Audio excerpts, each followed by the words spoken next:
Welcome to our program, Cross Borders, God's Words to the Flames. Tayo malalangin. Lord, kami po ay lumalapit, Panginoon, sa inyo sapagkat nasa inyo lamang ang buhay at nasa inyo lamang, Panginoon, ang tunay na kapangyarihan at ang tunay na pag-asa, O God. We continue to call upon your name and we continue to cling to you, Lord. Draw us near to your heart. Even let your word, O God, be spoken right now, Lord, in our midst. Lord, open the hearts of everyone, Lord, every soul that you brought to this place to receive your mercy, to receive your word, O God, and to receive your revelation. Holy Spirit, work in our lives. Welcome to our program, Cross Borders, God's Words to the Flames. And as I Pastor Lord, we are on the month series. Actually, dalawang buwan na lang matatapos yung 2017. So, advance Merry Christmas na. So, parang bilis talaga ng mga panahon. Dati-dati parang ang tagal ng panahon. Pero ngayon, parang bumibilis ang panahon. And this month is all about change. So, pagbabago, receive your elevation. And Spirit, work in our lives. Sabi na daw, meron program, Cross Borders, God's Words to apat the na Flames. season ng sabi ni Pastor Lord, kanina, we are on bago. Una, on film series, that's time that you believe in Santa Claus. So, and then, what's the next season of it? The next season of it, when you stop believing in Santa Claus, and then time will come that you will be the Santa Claus. And the last is when you can look like Santa Claus. So lahat ay season na pasok yun. And it's like our season. So just remember on that frustration that this time that we are constantly facing changes in our lives. So right now, diba? Since dati, iisip natin na Saudi Arabia talaga yan. Padari yan. Bato yan, hindi yan matitinag ng kahit ano. But you see, even this nation also faces so many changes. So many changes in the policies that you naman ngayon. Nagiging moderate Islam na ang Saudi Arabia. Just how the prince, just last week I think, declared, kita natin mga changes ngayon sa mga companies natin. Napapalitan na ng mga babae, yung mga dating mga lalaki na mga nagtatrabaho sa mga companies. And so many things are changing. It just shows that you cannot really expect life to be constant. Sabi nga ni Jose Marichan alam niyo ang tangiran, life is a constant change.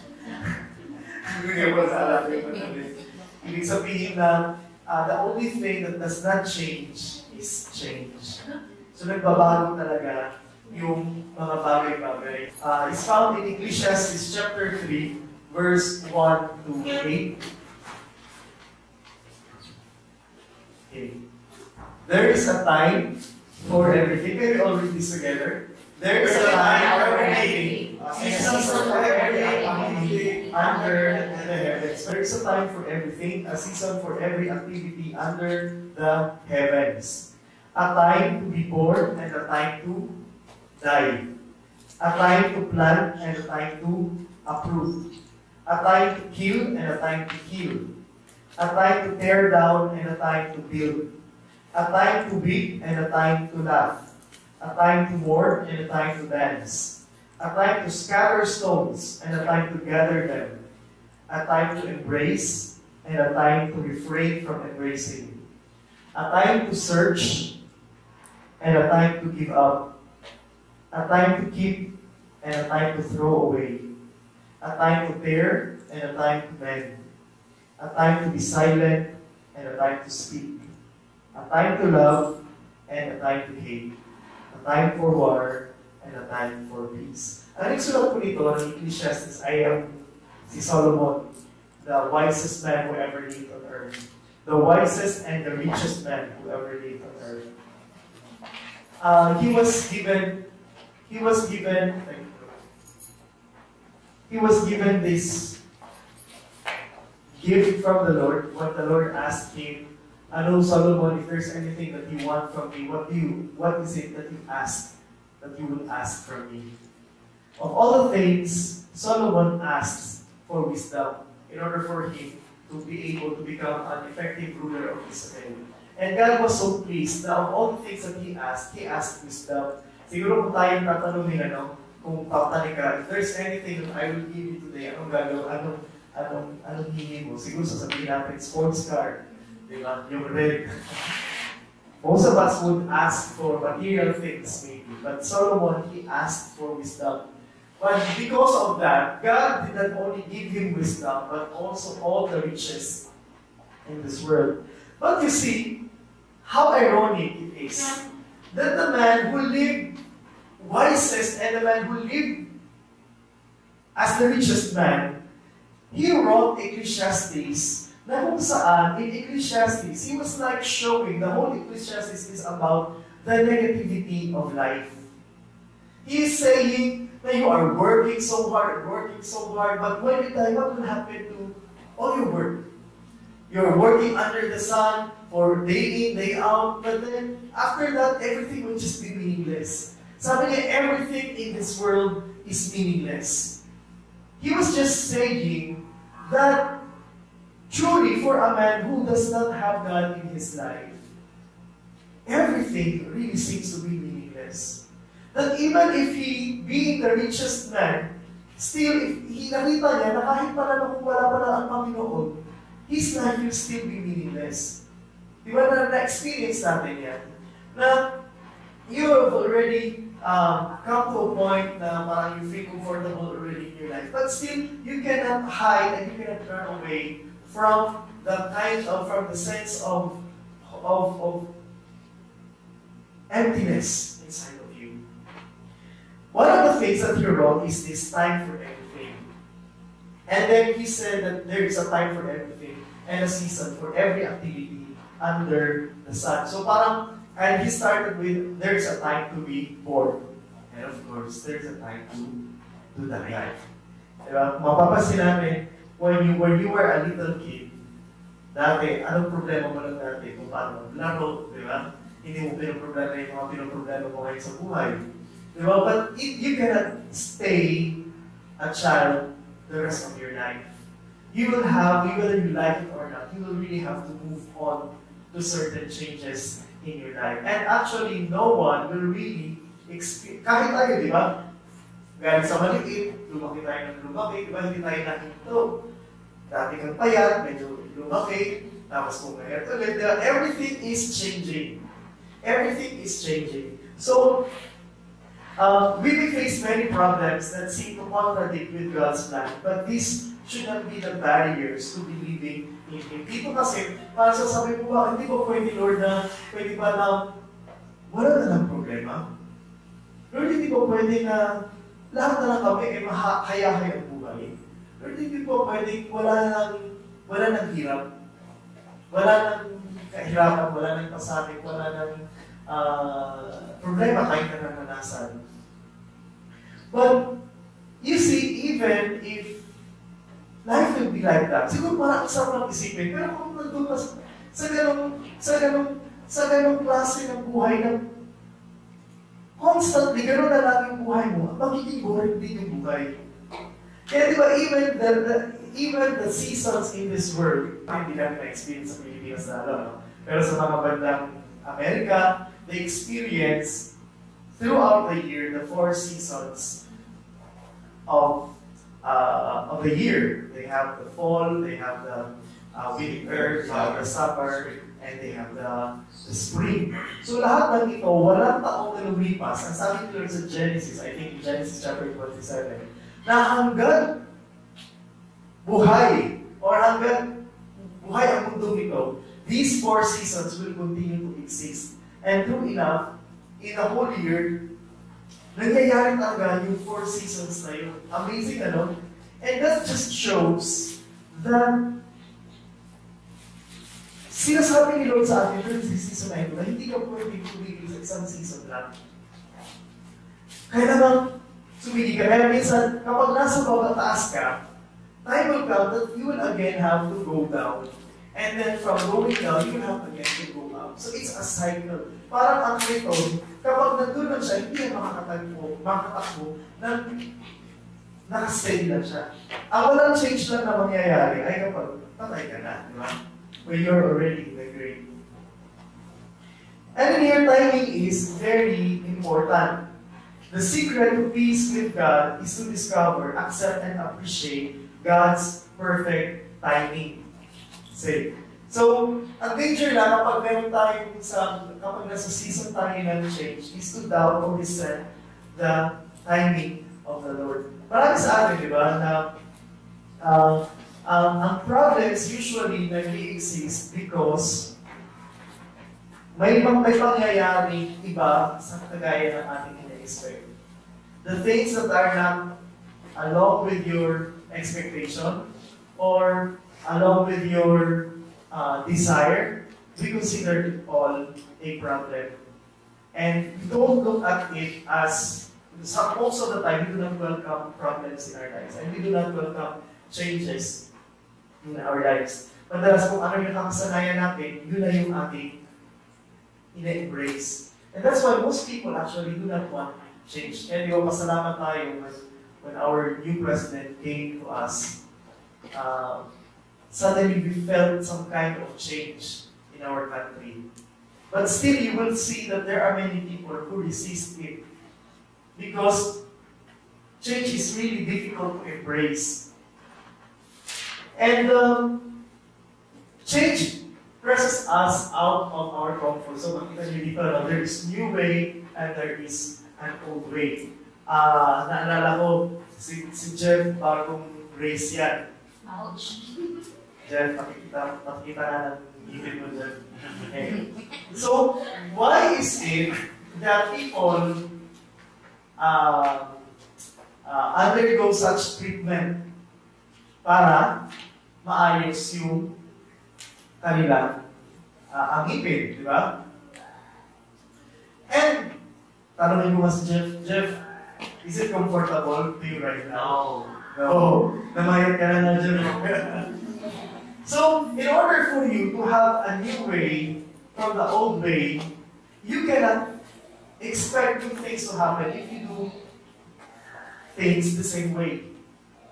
Diba? Sabi ng Halo, kapag ang ginagawa natin ay pareho lang sa ginagawa natin dati, ang resulta nun ay kung ano din yung resulta noon.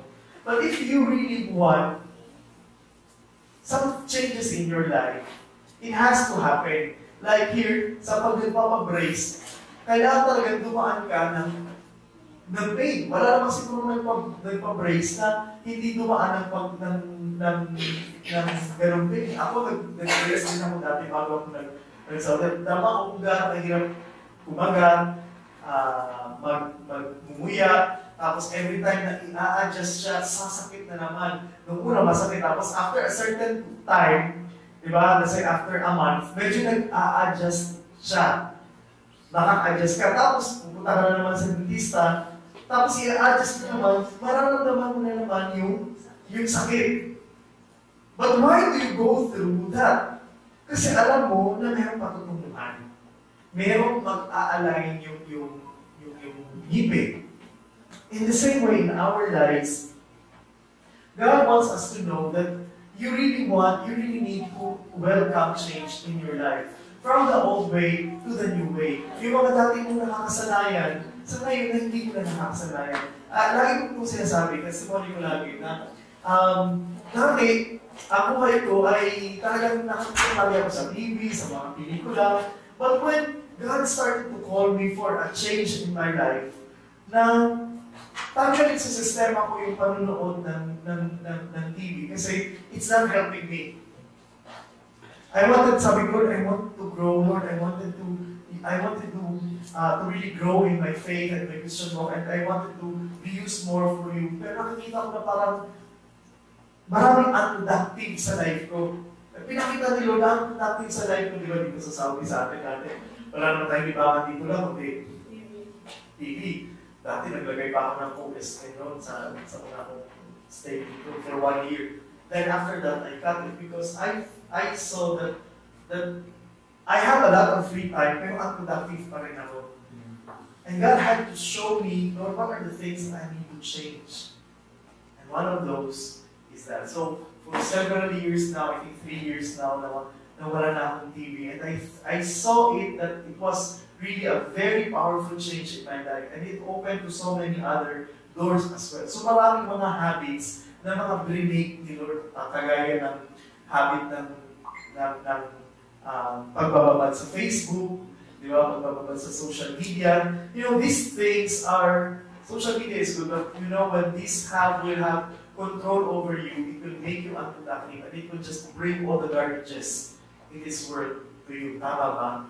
Diba? Instead na payapa ang isipan mo dahil dun sa minsan sa Facebook na hindi magulo ang isipan mo, diba? You're minding other people's business, diba? So, if you want something in your life, then opt for the new way, and that calls for change. So, but it is uncomfortable at times. Una, naramdaman ko na parang uncomfortable na hindi ka na nakakapanood ng TV o ng pelikula. But then God showed me another way to use my time and energy. And that made me see that this change is very important to me. Change is also inequitable. Meaning to say, no respecter of persons. I mean, kahit na gusto yung man o hindi, tatanda ka talaga. Tama? Kahit ano mong pabata, kahit na si Belo, kahit na 60 years old na siya, pero nagmumukha pa rin siyang bata, but then, you cannot hide the fact that she's still growing old. All of us are growing old. All of us nalalagas yung buhok. Di ba? Kahit ayaw pumalagas ang buhok, nalalagas talaga yung buhok. Ayaw tumaba, tumatanda talaga. Di ba? Because, kahit na gusto mo kumiso, parang tingnan mo kumukulong talaga yung mukha. Because this is it has no respecter of certain persons, and change is uncomfortable. Now, in Ecclesiastes, it teaches us that human existence actually, we live apart from God, is frustrating and unsatisfactory. Here's the point. Change will really leave you frustrated and disappointed if you live your life apart from God. Because as I have said, most of the changes are uncomfortable. Siguro ang magandang change, comfortable lang, makikita mo na from suffering to naging hayahay yung buhay mo. Diba? That is a good example of a change na comfortable. But comfortable, change is not always like that. Even if no matter how much you try to be problem-free, you cannot escape from that. Laging may uusbong at uusbong dyan kapatid ng problema. Why? Because that's part of our human existence. That is part of our life. Now, if you do not have an understanding of this, if you will not welcome this, talagang mag-disappoint ka lang. And then, it will leave you unsatisfied in this life. You know, even pleasure, sometimes, hinahanap natin because of the certain things changes in our lives. Akala mo, ma-overcome yun by having some pleasures in your life. Punta ka ng bar, diba? Makipag-inuman ka, punta ka sa bisyo. But even these things will also leave you empty-handed as well. Kagaya na sinabi dito, no? Kita niyo, may winter, may spring, may summer, may fall. Masarap experience yung ganitong seasons. Kasi sa Pilipinas, tag-init lang. Sabi nga, there are only 2 seasons sa atin. Ano po yun? Rain and rain. Okay. Dalawa na tag-init at saka tag-ulan. Dito makikita mo, one thing that I have learned about this, kasi na-experience ako ng winter sa ibang lugar, makikita mo talaga na yung mga puno, hindi mo talaga akalain na buhay sila. Mukha talaga silang patay. Na walang dahon, kasi tapos ng ng snow. Tapos pag ginawa mo sila, talagang parang tuyo-tuyo talaga, parang patay talaga. But then, kahit pala ganun, they are still inside of them. Buhay pa rin sila. And time will come na yung puno na yan, kahit na tuyo-tuyo na siya, makikita mo that when the spring season comes, that is when their leaves will start to grow. So in our lives, may mga times pa lang minsan na yung parang may mga nilalagas si Lord sa buhay natin. Hindi, bago si Lord magpatubo ng isang bagay, meron muna siyang lalakasin sa buhay mo. You see that? So I always say, for a builder for him to build a new house, pwede ba siya mag-build ng isang bahay doon sa lumang ng bahay na nakatayo pa rin yung kanyang dating bahay? Diba wala? The first thing that he should do is to cut down first the house, tear it down so that he can build a new one. So kapag pala, meron ka doon in your life, may mga nalalagas, pagkatapos ng lagas, hindi pa yun natatapos. Pagkatapos ng lagas, tsaka palang darating yung winter. So minsan akala natin, oh, kung nalagas natin, hindi pa, pag nalagas pa, may mas matindi pa dyan, winter. So ibig sabihin talagang winter noon, madami. Ibig sabihin minsan, pag nalagas si Lord sa life mo, darating sa point mo na parang ma-experience mo na, pero bakit parang hindi kita nararamdaman sa buhay ko? Kasi napupuno ng yelo. But all you need to do is just hang on, because after that season will come, the spring, the leaves will start to grow, and then the summer. The summer sa US, ito yung ang pinaka-na-enjoy nila na season. Kasi ito yung time na na-enjoy nila sa labas. Kasi pag winter, natulog sila sa ng bahay nila dahil sobrang lamig. So summer is when the sun shines so bright on you. So meaning to say, that's already a breakthrough in your life. And then, it doesn't mean that when you have your breakthrough, it will just be all sunny.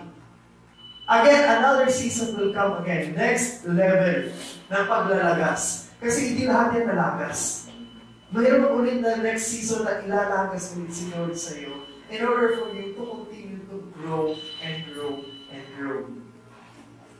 Now, number one is we must know that the seasons of life bring change and purpose to us in God's grand scheme. Sa bawat change na dinadala ni Lord sa buhay mo, if you are in the plan of God, if you are in relationship with God, lahat ng pagbabago na nangyayari sa buhay mo, may purpose natin doon si Lord. Dito ngayon nakikita natin ang daming changes dito ngayon sa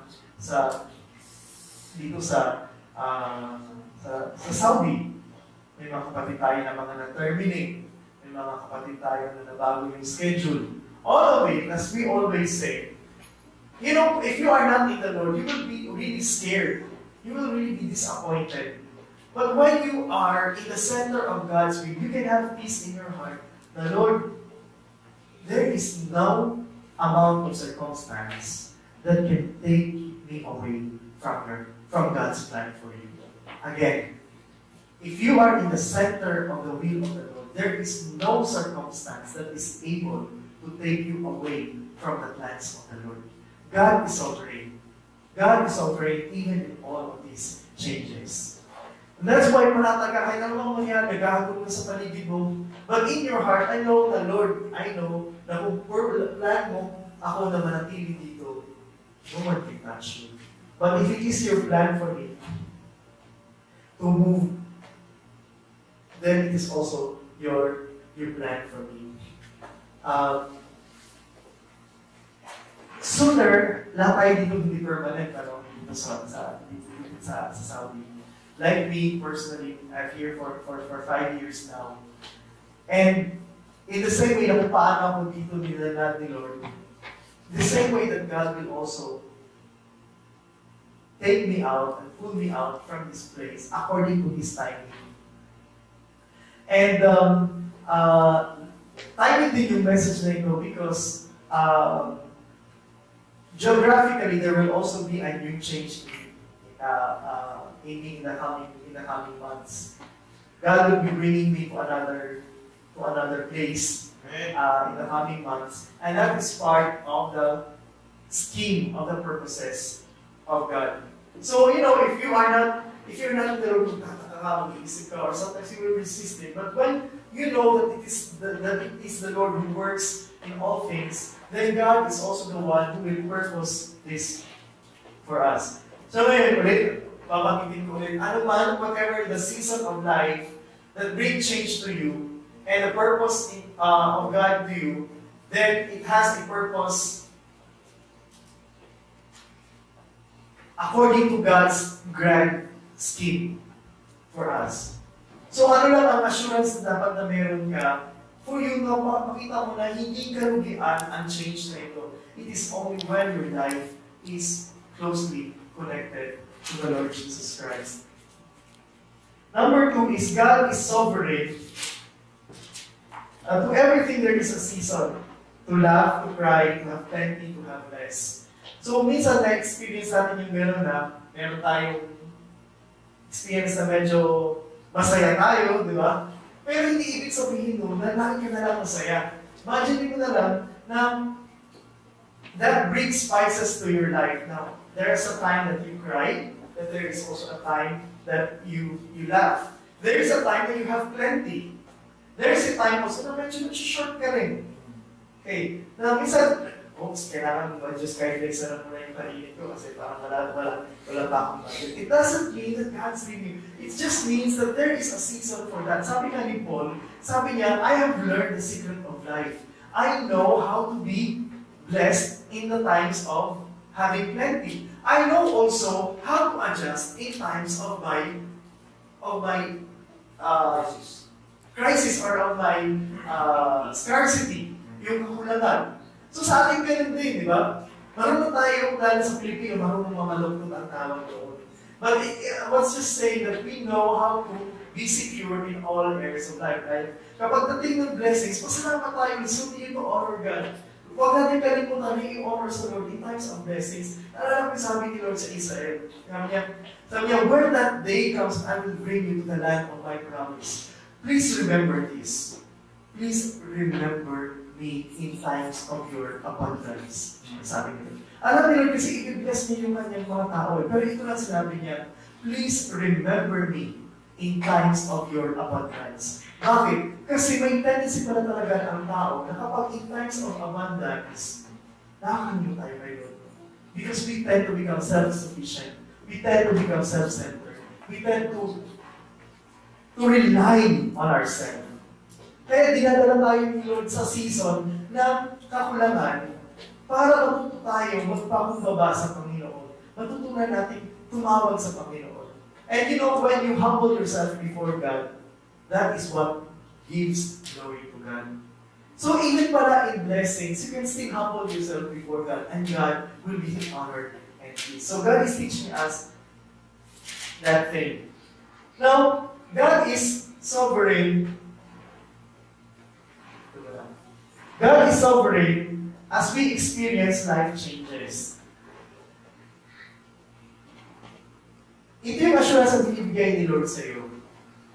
Now, whenever change comes, God is still sovereign. Remember, the very best example of this is when Jesus hung on the cross to be crucified and died on the cross. For Satan, sabi niya, this is already my victory. See, the Son of God is now dying on the cross.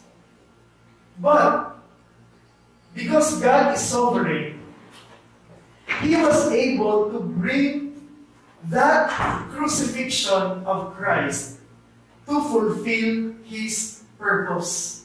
No one thought that the purpose of God would be fulfilled through the death and the crucifixion of Jesus Christ. Only God knew. That out of the death of Christ, came the salvation of all of us only. Hindi alam ni Satan na yung death pala, na yung bigo pala ni Jesus was the one that will trample His curse over us. Through His blood, you are saved. Through His death, you have been saved. Yung death niya, yun yung naging bayad, yun yung naging ransom for you to to be brought back to God. So in the same way, that when these things come, remember that God is sovereign. May purpose lagi si Lord. Di ba lagi natin sinasabi yung, sige lang, may purpose si Lord. Pero kung wala kang relationship with the Lord, hindi mo pwede i-claim yun. Pero mas pakiklaim mo lang, nasabi nga sa Romans 8:28, for God work in all things for good for those who love God and who are called according to His purpose. Minsan, mahirap nating ma-experience, di ba? Parang cake lang yan. Di ba? Maraming ingredients ang cake. May itlog, may flour, may asin, may kung ano-ano pa. And when you will eat it separately, ang pangit ng lasa. But when God will combine them all, it will turn into a very delicious cake. So in our life, if you are a believer in Christ, the changes na inaallow ni Lord sa iyo ay para sa iyo yun. It's for your own good. Can you say amen to that? Amen. Again, I will say it. When you are a child of God, all of the changes that God allows in your life, even sometimes painful changes, are all working for your own. So, pero pakagyan natin si Lord. Because God will never plan something evil for you. God will never have any plans to harm you. It will always be to bless you, and it will always be to bring you according to His purpose in life. Minsan, makikita natin may mga kapatid tayo dito. No? I'm so blessed, particularly with one brother right now in this place. Alam mo yun, he has already, it is only very limited resources. At ito lang sa niya, meron siyang pinapag-aral na 2 college. Malalaki naman niya alam pinag-aaral, pero napakalitan sa amin. But he continues to trust in God. Sabi ko nga, bro, alam mo, I'm excited to see and to witness myself kung paano mapapakita si Lord sa iyo na mga bagay na hindi mo kaya gawin on your own. But when you continue to trust Him and believe in Him because you are His Son and He is your Father, then you will experience and you will see the fruitfulness of His Word. So it's also a change. You might be in the season of your life, but time will come that the Lord will also turn that event into something. And again, I'm not only saying that only good events. There may be good events, and then there will also be, again, challenging events. Kasi yun yung plano ni Lord. Okay. So, since we know that there is a change, then we need to know that kung ano gagawin natin. Kung alam mo parang may pagbabago, dapat alam mo kung paano din mag-prepare and mag-plano. Tama ba? Like for this church, we have gone through so many changes. Again, we started with J. Roa, and then we became Cross Borders. Lumipat tayo, galing tayo sa malaking worship center, and then we moved here. We split it into two, the central and the north, and we nagkaroon tayo ng ibang satellites sa Bili, sa Wadi Satara. All of these are changes that we needed to hit. Noong una, parang, alam mo yung mga changes na yan, talagang, ang hirap i-embrace right away.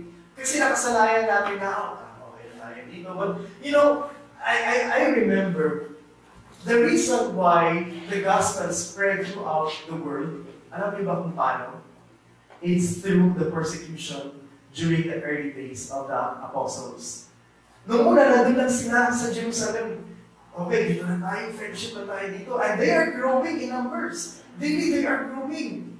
But you know, kala mo, parang ang ganda-ganda ng ganung setup. But for God, God has a different plan, the way they were thinking.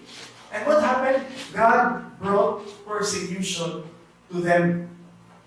Maraming mga nagpo-persecute sa kanila. Kaya nag-spread out sila kasi dahil sa persecution. Hindi sa dahil gusto nilang mag-spread out. Hindi sa dahil gusto nilang, ay, sige, punta na tayo dito sa bandang Europe. Punta na tayo dito sa India. Punta na dito tayo sa Asia. Wala yun sa plano nila. But it was the circumstance that led them to these kind of changes. So you see, for a believer, God will always use circumstance to bring a change to you so that you will be able to embrace and to step your foot on that ground. Kasi kung wala talagang mag-push sa atin minsan, hindi talaga tayo mag-move. Tama? Di ba? Yung mga bata na magpapasok ng eskwelahan, naalala nyo, nag-iiyakan yan sa school kasi ayaw nilang pumasok sa school. But you are the one who will bring them to that school. Kahit na ayaw nila, pero kailangan nila. Yung mga agila, in order for their babies to learn how to fly, their mother, alam mo kung ginagawa? Unti-unti naglalagay ng mga tinik doon sa kanilang pugad. In order for them to become what? Uncomfortable. Talaga, parang, di ba masarap na nakaupo ka doon? Nasarap yung mga baby doon na pinifeed lang sila, na pinapakain lang sila, nag-aantay lang sila.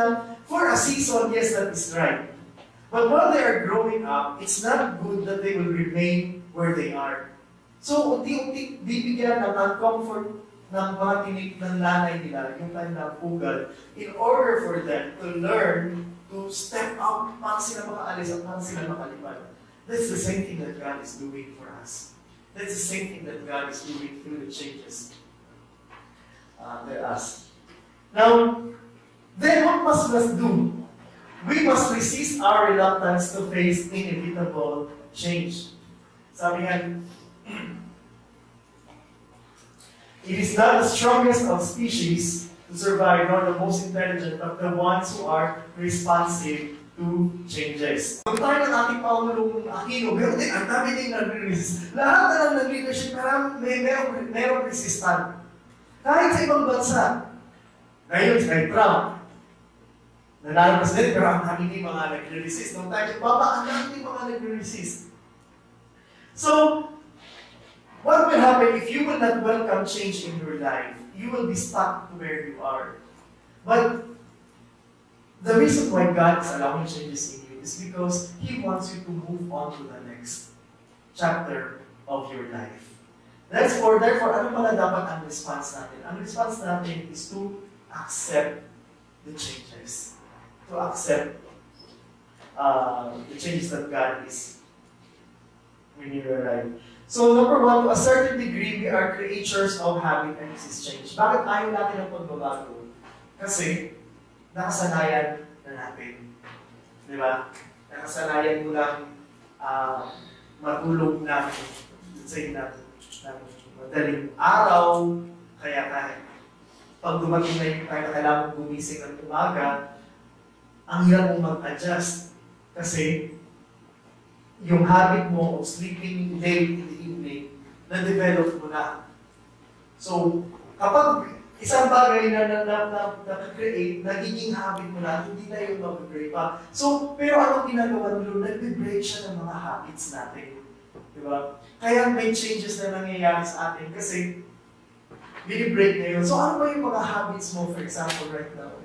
That you know God is right now talking to you and moving you to change it.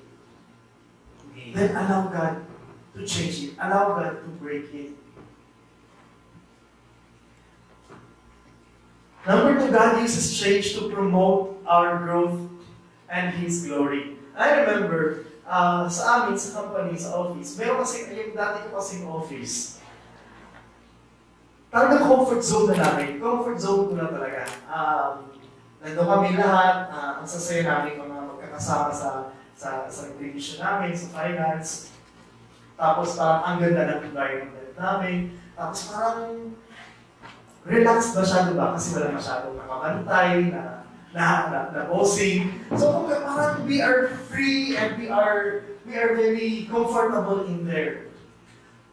And then there is this one place na isang office ng another group ng finance. Nandun sila, tapos nandun yung mga bossing, nandun yung mga matataas na mga head ng finance. Na mismo nakikita talaga yung mga nandoon. Tapos every time na pumapasok ako doon, pag may kailangan, I really feel like, I feel awkward. Na parang, I cannot stay there for a long time. Na parang pagkatapos na kailangan ko doon, kailangan ko na kumalis at balik na ako dito sa comfort zone ko. You know what? Just 3 or 4 months ago, kung ano yung ayaw ko to change, that's what exactly God brought to me. God moved me, nagkaroon ng reshuffling sa amin, and God took me out of that comfort place and brought me exactly where I didn't want to be. At hindi lang, nadagdagan pa ng isa pang mas malaking bossing doon, mismo sa harap namin na naka-office. On the first day talagang resistant talaga ako, talagang nagreklamo talaga ako sa sinasabi ko doon sa financial controller namin. Ano, sir, kuya, kasi gano'n, i-convince mo na, dito na lang tayo, pwede naman tayo magtrabaho na kahit dito tayo say out lang namin tayo, kahit hindi tayo lumipat doon eh.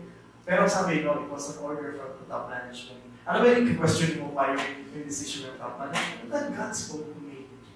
You didn't have to do that. It may not be uncomfortable for you, but this is what I want you to be in.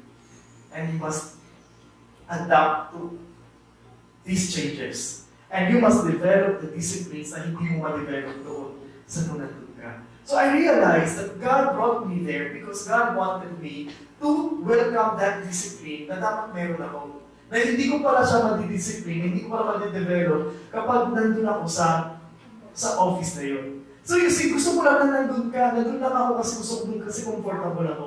But God wants you to be here because it's not helping you to grow. Totoo, hindi ako nag-grow doon. Comfortable lang ako, pero hindi ako nag-grow in terms of discipline and even in terms of my learning.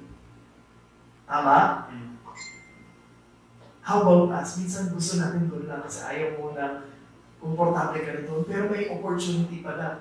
And then God brought me here. At first, it was very uncomfortable. But as time goes by, nakakapag-adjust na rin din naman ako. And I thank God that indeed, God, it was God's move really. Sabi ko nga, anong ayaw mo, doon ka dadalhin ni Lord. Oo, mabagay na yun. Kung saan mo ayaw, doon ka dadalhin ni Lord in order for you to be refined in your character. And, why? Because change will cause you to reevaluate your life and make adjustments. Change will cause you to seek God's guidance. Kapag hindi mo na alam ang gagawin, that is when the door for God opportunity comes. Alam mo yun? When you feel you are strong and you know what to do, there is no place for God in your life. But if you are in a situation that you don't know what to do, and you have no one to call upon but God alone, then that is the very chance of God to work in your life. So that's why God brings us to this kind of life. Bakit may mga situations tayo na kagaya ng mga sa prayers sa kahit sa akin kanina, na bakit dumadating sa point na, Lord, talagang broken ako kasi gusto ni Lord na tumawag ka sa Kanya. Kasi mapufulfill ang plano ni Lord kapag lumapit ka sa Kanya. Because His purposes for you is for you to draw yourself near to God.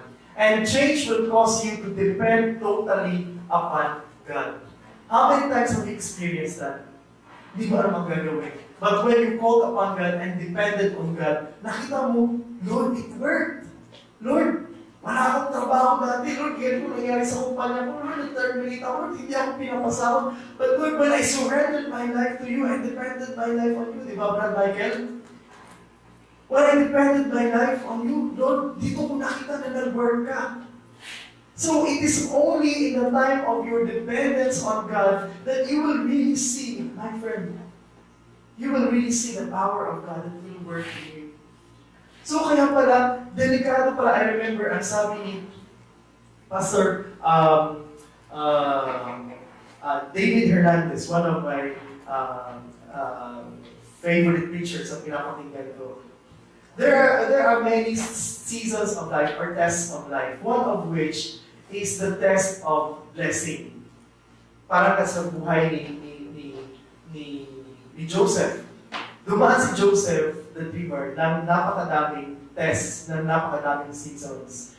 Nag-test siya na siya ay binenta ng kanyang mga kapatid, di ba? Times of sufferings, test of sufferings. And then, meron siyang test of jealousy. Ano yung test of jealousy? Nung nakita niya na merong mapapalayan sa kanya, yung pala akala niya, hindi pala siya yun, kundi yung kanyang kasamahan na napreso doon. So that was a test that he has to overcome. And then that time came that when he was blessed, when he became the right hand of the prime minister of, of, of Egypt. That was the most difficult test of his life. Why? Because the test of blessing is the one that will really determine your heart before God. So, will you still depend on God totally in the times of blessings? That's why God wants to teach us to depend on God totally. Even pa, if you are in the middle of something, na meron kang mga material things that you have, we should learn how to still depend on God and not depend on these things. How much more if we do not have what we need? Diba? That's the time for you to depend on God. And when you depend on God, then God will start to move in your life and even start to promote you in your life. Sabi ni Job, when I am tried, I shall come forth as gold. Kilala niyo si Job, di ba? Yung dumaan ng napakadaming changes at napakatinding test in his life. But he said, I will come out of this like gold. Wow, what a statement.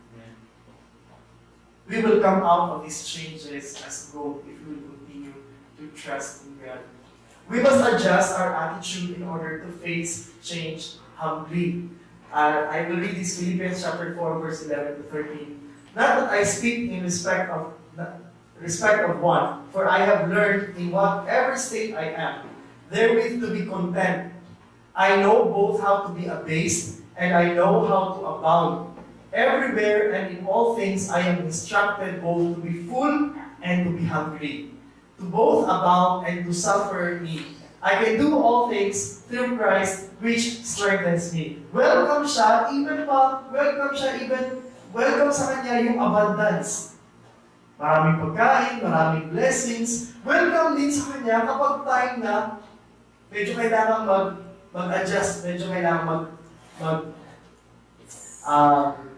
magtiis, yun yung term na ito. Magtiis. Marunong siya mag-enjoy ng blessings. Marunong din siya magtiis na patuloy na nagpapatuloy sa Panginoon. Marunong siya, sabi niya, alam ko kung paano ang mabusog at alam ko rin kung paano ang magutom.